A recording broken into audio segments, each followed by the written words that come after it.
అందరికీ praise lord. ఈరోజు మే 31వ తారీఖు దేవుని వాక్యదానాన్ని మనము చూసుకుందాం. ప్రాముఖ్యంగా ఈరోజు పౌలు తన యొక్క సాక్ష్యమును ఆయన నిలవబెట్టుకుంటున్నటువంటి తీరు, అంటే ఇక్కడ మనం గమనించాల్సినటువంటి విషయం, నిన్నటి దినాన మంచి పరిచారం చేసేటటువంటి ఆ సేవకుని యొక్క ఆ ముద్రలను మనము చూసి ఉంటాం. ఈరోజు మనము గమనించేటటువంటి విషయము, పౌలు తన జీవితమును క్రోడీకరించుకొని అక్కడ ఆయన రాసుకుంటున్నటువంటి లేదా ఆయన ప్రకటిస్తున్నటువంటి ఆ శిలాఫలకము లేదా శిలాశాసనముగా మనము చూడగలుగుతూ ఉంటాం. అయితే ఇక్కడ గమనించాల్సినటువంటి విషయము, ఇట్టి సాక్ష్యము ప్రతి విశ్వాసిదై ఉండాలి, ప్రతి సేవకునిదై ఉండాలి, ప్రతి క్రైస్తవునిదై ఉండాలి అనేటటువంటి విషయం మనం ఇక్కడ గుర్తించాలి. ఎందుకంటే పౌలు ఆయన యొక్క జీవితాన్ని ఆయన పోరాడి ఆయన ముగించినట్లుగా మనం చూడగలుగుతూ ఉంటాం. అయితే ఇప్పుడు తిమోతి ఆయన కూడా తన జీవితాన్ని ఎప్పుడో ముగించు. అయితే గమనించాల్సినటువంటి విషయం, పోరాడవలసినటువంటి వారము లేదా మన జీవితాన్ని, మన విశ్వాసాన్ని, మన పరుగును కడముట్టించాల్సినటువంటి వారము మిగిలినటువంటి మనమే అనేటటువంటి ఆ సత్యాన్ని ఇక్కడ మనం గ్రహించాలి. ప్రాముఖ్యంగా ఇక్కడ మనం ఆలోచించినట్లయితే ఈరోజు మనం ధ్యానం చేసేటటువంటి వచనాలు తిమోతికి రాసినటువంటి 2వ పత్రిక 4వ అధ్యాయం 6వ వచనం నుంచి 8వ వచనం వరకు గల వాక్య భాగాన్ని మనం ఇక్కడ గమనించబోతాం. ఇక్కడ మనం ధ్యానం చేసేటటువంటి ఆ విషయం, పౌలు తన జీవితమును క్రోడీకరించుకొని ఆయన ప్రకటిస్తున్నటువంటి ఆ శిలాశాసనమును మనం ఇక్కడ చూడబోతా ఉన్నాం. 6వ వచనాన్ని గనక మనం చూసినట్లయితే, నేనిప్పుడే పానార్పణముగా పోయబడుచున్నాను, నేను వెడలిపోవు కాలము సమీపమై ఉన్నది, మంచి పోరాటము పోరాడి తిని, నా పరుగు కడముట్టించి తిని, విశ్వాసమును కాపాడుకొంటిని, ఇక మీదట నా కొరకు నీతి కిరీటం ఉంచబడి ఉన్నది, ఆ దినమందు నీతిగల న్యాయాధిపతి అయిన ప్రభువు అది నాకు మాత్రమే కాకుండా తన ప్రత్యక్షతను ఆపేక్షించు వారికి అందరికీ అనుగ్రహించును. ఈ విషయాన్ని స్పష్టంగా మనం ఇక్కడ గుర్తించాలి.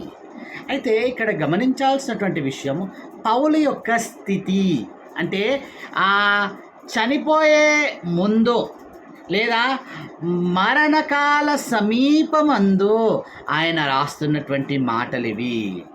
The final words of a dying man అనేటటువంటి సత్యాన్ని ఇక్కడ మనం గుర్తించాలి. ఇక్కడ మనం గమనించినట్లయితే ఆయన చెబుతున్నటువంటి మాట, నేనిప్పుడే పానార్పణముగా పోయబడుచున్నాను. ఈ విషయాన్ని మనం ఇక్కడ గుర్తించాలి. ఇక్కడ 3 కోణములలో ఈ యొక్క ధ్యానమును మనము చూడబోతా ఉన్నాం. ఇక్కడ మనం గ్రహించాల్సినటువంటి విషయము, మొదటగా తన ప్రస్తుత స్థితిని ఆయన జ్ఞాపకం చేస్తూ ఉన్నాడు. అంటే పాస్ట్, ప్రజెంట్, ఫ్యూచర్, అంటే ప్రస్తుతము, జరిగినటువంటి కాలము, భవిష్యత్ కాలమును, ఈ 3 కోణాలలో పౌలు యొక్క జీవితమును మనం ఇక్కడ చూడబోతా ఉన్నాము. ఇక్కడ మనం గమనించినట్లయితే ప్రస్తుతము ఆయన ఎదుర్కొంటున్నటువంటి ఆ స్థితిని ఆయన ఇక్కడ జ్ఞాపకం చేస్తూ ఉన్నాడు. ఆయన సమీపముగా మరణానికి ఉంటా ఉన్నాడు. ఇక్కడ ఆయన మాట్లాడుతున్నటువంటి పదము లేదా ఆయన ఉచ్చరిస్తున్నటువంటి ఆ మాటలు స్పష్టంగా మనం గుర్తించాలి. ఆయన చెప్తున్నటువంటి మాట కనుక మనము ఆలోచించినట్లయితే, నేనిప్పుడే పానార్పణముగా పోయబడుచున్నాను. ఇక్కడ మనం చూడవలసినటువంటి విషయము, ఇంగ్లీష్ వర్షన్లో అక్కడ రాయబడుతున్నటువంటి మాట, for I am already being poured out as a drink offering. అంటే పానార్పణముగా పోయబడడం అంటే ఏమిటి?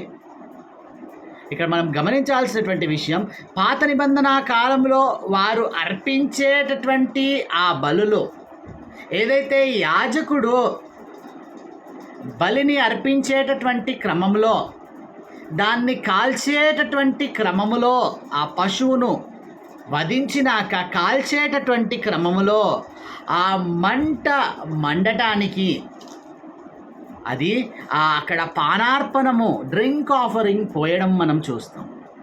ఎందుకనంటే ఆ మంట నిరంతరం అక్కడ మండి పశువు పూర్తిగా కాలిపోయే వరకు వధించబడిన తర్వాత ఈ పానార్పణము అక్కడ పోయబడడం మనం చూడగలుగుతూ ఉంటాం. అయితే ఇక్కడ మనం గుర్తించాల్సినటువంటి విషయం, ఈ సువార్త వ్యాపకము కొరకు పౌలు నిరంతరము తన జీవితమును అక్కడ పానార్పణముగా పోయబడుతున్నట్లుగా మనం ఇక్కడ గుర్తించాం. అదే మాటను ఆయన అక్కడ ఫిలిప్పీ పత్రికలో ప్రస్తావించాడు, తిరిగి ఇక్కడ తిమోతి పత్రికలో కూడా ఆయన ప్రస్తావిస్తూ ఉన్నాడు. అంటే ఇక్కడ మనం గుర్తించాల్సినటువంటి విషయం, for I am being poured out as a drink offering, అంటే ఈ పానార్పణముగా ఇప్పుడు నేను పోయబడుచున్నాను, అంటే ఆ సమీపంగా నేను మరణానికి ఉంటా ఉన్నాను. ఈ విషయాన్ని స్పష్టంగా మనం గుర్తించాలి. అంటే తన పౌలు ఏది కూడా స్పృహ లేకుండా రాయడు, స్పృహ లేకుండా మాట్లాడాడు అనేటటువంటి ఆ సత్యాన్ని మనం ఇక్కడ గుర్తించాలి. స్పష్టంగా ఆయన రాస్తున్నటువంటి మాట, చాలామంది నేటి దినాన వారి స్థితులను గుర్తించినటువంటి ఆ పరిస్థితులలో ఉంటా ఉన్నారు. అంటే వారి ప్రస్తుత స్థితి ఏమిటి? ఇక్కడ మనం గుర్తించాల్సినటువంటి విషయం కేవలం ఆత్మీయ కోణంలోనే ఇక్కడ నేను ప్రశ్నిస్తున్నానండి. వారి ప్రస్తుత పరిస్థితి ఏమిటి? ఈనాడు నీ ప్రస్తుత పరిస్థితి ఏమిటి? పౌలు తన యొక్క జీవితం యొక్క రిపోర్ట్ను ఈ 3 వచనాల్లో స్పష్టంగా మనకు అందిస్తూ ఉన్నాడు. అంటే ఇప్పుడేం జరుగుతుంది ఆయనకు స్పృహ ఉంటుంది, గతంలో తాను దేని విషయంలో పోరాడాడో ఆ స్పృహ ఉంటుంది, భవిష్యత్తులో ఏమి జరగబోతుందో అంటే he clearly knew the purpose of his life. ఈనాడు నీ జీవిత ఉద్దేశం ఏమిటో నీవు గ్రహించే స్థితిలో నీవు ఉన్నావా? పౌలు ఆల్రెడీ తన యొక్క పరిచర్యలను ముగించుకుంటూ ఆ రోమా యొక్క ఆ యాత్రలో కూడా ఆయన చివరిలో 2వ మారు చెరలోనికి వెళ్ళేటటువంటి ఆ క్రమంలో ఆ 2వ చెరలో ఉండి రాస్తున్నటువంటి మాటలు ఇవి. అంటే ఆయన ఎదుర్కొన్న పరిస్థితిలో ఆయనకు ఒక స్పృహ ఉంటుంది, ఇప్పుడు ఆయన ఉంటున్నటువంటి ఒక స్పృహ ఉంటుంది. ఆ పానార్పణముగా ఆయన ఏమంటా ఉన్నాడు? పోయబడుచున్నాడు. ఫిలిప్పీలకు రాసినటువంటి 2వ పత్రికలో 2వ అధ్యాయం 17వ వచనంలో మనం ఈ మాటను తిరిగి చూడగలం. పానార్పణముగా పోయబడుచున్నాడు. ఈనాడు దైవజనులకు కూడా ఈ మాట ఒక గొప్ప నిర్వచనముగా, ఒక గొప్ప మాదిరిగా మనం చూడగలిగాలి. సంఘము నిత్యము సువార్త వెలుగులో వెలిగింపబడాలి అనంటే ఇక్కడ మనం గ్రహించాల్సినటువంటి విషయము, సంఘము కొరకు నిరంతరము పానార్పణముగా పోయబడవలసినటువంటి అవసరతను మనం ఇక్కడ గుర్తించాలి. ఇక్కడ విశ్వాసులు కూడా గుర్తించవలసినటువంటి విషయం, ఆ సంఘము ఆత్మీయంగా బలపడడానికి ఆ దైవజనుడు ఎంతగా ప్రయాసపడతా ఉన్నాడు అనేటటువంటి ఆ విషయాన్ని కూడా దృష్టించాలి. రెండవదిగా మనం చూసినట్లయితే ఆ జరిగినటువంటి విషయాలను, పాస్ట్ను అక్కడ జ్ఞాపకం, ప్రజెంట్ వచ్చేసి అక్కడ మనం చూసినటువంటి విషయం, నేను పానార్పణముగా పోయబడుచున్నాను, నేను వెడలిపోవు కాలము సమీపమయ్యాను, అంటే నేను ఇంకా పోయబడి ఉన్నాను, నేను చనిపోవడానికి సమీపంగా ఉన్నాను. అది ఆయన ప్రస్తుత పరిస్థితి. పాస్ట్ గురించి అంటే గతము గురించి ఆయన జ్ఞాపకం చేస్తూ చెప్తున్నటువంటి మాట, మంచి పోరాటము పోరాడి తిని, నా పరుగు కడముట్టించి తిని, విశ్వాసము కాపాడుకొంటిని. సామాన్యంగా ఈ మాట మనము గ్రేవ్యార్డ్స్లలో, సమాధుల తోటలలో ఆ శిలాఫలకాల మీద ఈ మాటను మనం రాయడం చూడగలుగుతూ ఉంటాం. వాడేమో జీవితకాలం అంతా తాగి దేవునికి వ్యతిరేకమైనటువంటి జీవితాన్ని జీవించి చచ్చిపోతాడు. ఇక్కడ ఆ తర్వాత ఉన్నటువంటి వారు ఏం చేస్తారు? ఈ మాట రాస్తారు, పౌలుతో కంపేర్ చేసుకునేటటువంటి మాట. మంచి పోరాటం పోరాడితే ఏంది వాడు పోరాడినటువంటి పోరాటము? జీవితం అంతా కూడా దేవునికి వ్యతిరేకమైనటువంటి జీవితాన్ని కలిగి చనిపోయి ఆ తర్వాత అది మంచి పోరాటం కింద మనము కన్సిడర్ చేయాలా? ఇక్కడ పౌలు చెప్తున్నటువంటి మాట, నీ జీవిత విషయంలో ఎటువంటి పోరాటము నీవు చేస్తా ఉన్నావు? ఒకవేళ ఈనాడు నీ యొక్క పోరాటమును దేవుడు అసెస్ చేయవలసి వస్తే, నీ పోరాటము మంచి పోరాటమా లేదా వ్యర్థమైన పోరాటమా అని దేవుడు ఒకవేళ సాక్ష్యం ఇవ్వవలసి వస్తే what is your battle like? ఇక్కడ పౌలు చెప్తున్నటువంటి మాట, మంచి పోరాటము పోరాడి తిని నా పరుగు కడముట్టించి తిని విశ్వాసమును కాపాడుకుంటుని. ఇదేనండి క్రైస్తవునికి ఉండేటటువంటి ఒక గొప్ప సాధనం. లేకపోతే ఆయన తన జీవితకాలం అంతా కూడా ఒక క్రైస్తవుడు, ఒక విశ్వాసి చేయవలసినటువంటి పని ఇది. ఇంతకు మించి వేరేది లేదనేటటువంటి సత్యాన్ని మనం మంచి పోరాటము పోరాడాలి. పౌలు తన యొక్క పరిచర్య అంతట్లో కూడా మనం చూడగలుగుతాం. అపోస్తలుల కార్యంలో 13వ అధ్యాయం మొదలుకొని ఆయన చేసినటువంటి పరిచర్య చివరి వరకు కూడా మనం చూచినట్లయితే అణువణువున కూడా ఆయన పోరాట పటిమను దేవుని విషయంలో ఎక్కడా కాంప్రమైజ్ కాలేదు. ఎక్కడ కూడా ఆయన అందించినటువంటి ఆ మాటల విషయంలో కాంప్రమైజ్ కాలేదు. అంటే పౌలు అట్టి విశ్వాసమును నిలబెట్టుకున్నాడు. పౌలు గురించి ఇక్కడ మనం మాట్లాడుతున్నామంటే కేవలం పౌలు యొక్క జీవితం ఎట్లా ఉందో తిమోతికి ఏం హెచ్చరిస్తున్నాడో నేర్చుకోవడానికి కాదండి. నీ జీవితంలో ఇటువంటి సాక్ష్యము నీవు పలకగలవా? నీ పోరాట పటిమ ఏమిటి? నీ పరుగును నీవు కడముట్టించేటటువంటి స్థితిలో దేవునికి ఇష్టమైనటువంటి ఆ పరుగండి, అంటే దేవునికి ఇష్టముండే విధముగా నీ పరుగును నీవు కంటిన్యూ చేస్తూ ఉన్నావా?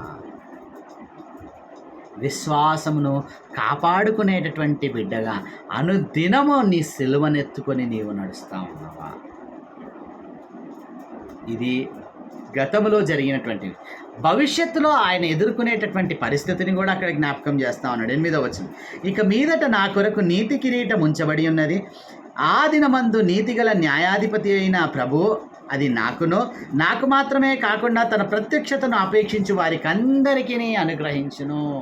పౌలు ఎంత క్లారిటీ ఉందంటే పౌలుకి, ఆయన ఒకానొక దినమందు ఆ దేవుని రాజ్యంలోనికి ప్రవేశిస్తాడు.